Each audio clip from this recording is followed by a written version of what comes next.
The MDC Alliance says it will fight to keep its name ahead of possible by-elections to replace its recalled legislators and councillors, or risk allowing impunity to reign unchecked. Speaking to reporters yesterday, the opposition MDC Alliance Secretary General Charlton Hwende said they would not allow the ruling ZANU-PF to steal its name through a proxy, Douglas Monzora and his MDC party. He said allowing Monzora to claim the MDC Alliance name was tantamount to allowing rigging. Why allow them to rig? We are fighting to reclaim everything, including the 2018 victory, Hwende said.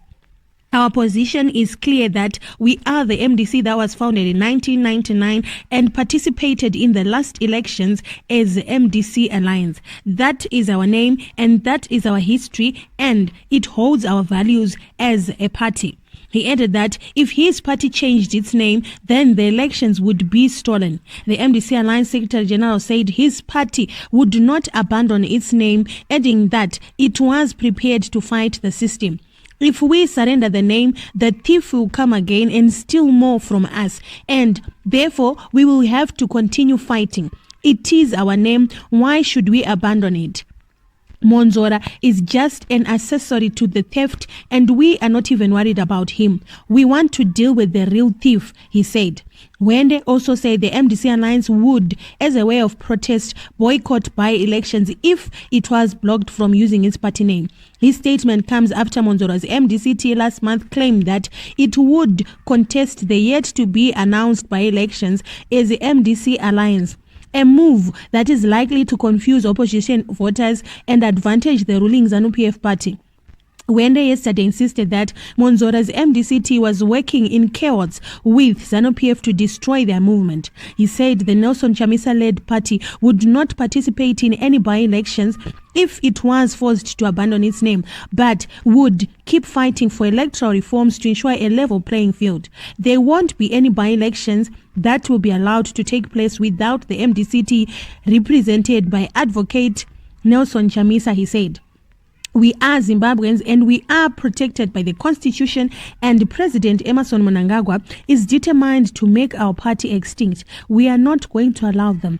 This is a fight that we are prepared for, and if you allow dictators to see your name and you force yourself to participate in that sham election, what guarantee do you have that your election result would not be stolen? We don't participate in elections for purposes of fulfilling a ritual, but we participate because we believe in democracy, and so there will be no elections, and they must not fool themselves. If they call for by-elections, the ZEC, Zimbabwe Electoral Commission, must facilitate participation of the MDC Alliance as led by Advocate Nelson Chamisa. ZANU-PF recently rubbished claims that it was working with Monzora to obliterate the MDC Alliance, saying that the opposition should solve its internal problems. Hwende is among the more than 40 MPs that were recalled by the MDCT. About 80 councillors were also recalled.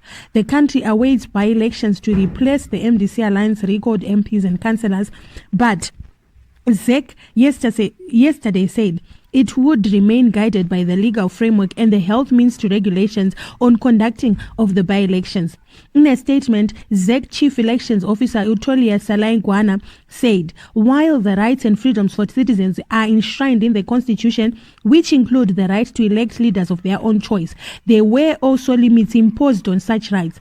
Section 86 of the Constitution limits freedoms in the interest of public safety, public health, and the general interests of the public, where such rights are limited through a statutory instrument and which instrument has not been set aside by a court of law. The Commission has no right to disregard lawful obligations.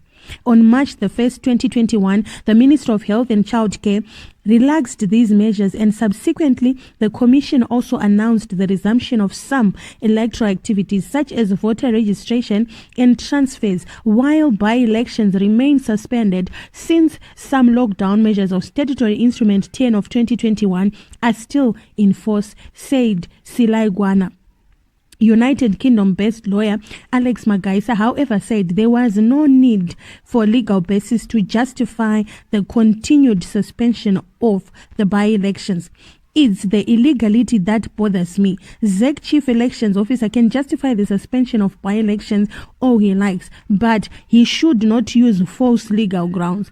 The real issue is that Section 158 imposes a mandatory duty to hold by-elections within 90 days of a vacancy occurring. The words appalling must take place in that period. There is no room for exception in that provision, said Magaisa.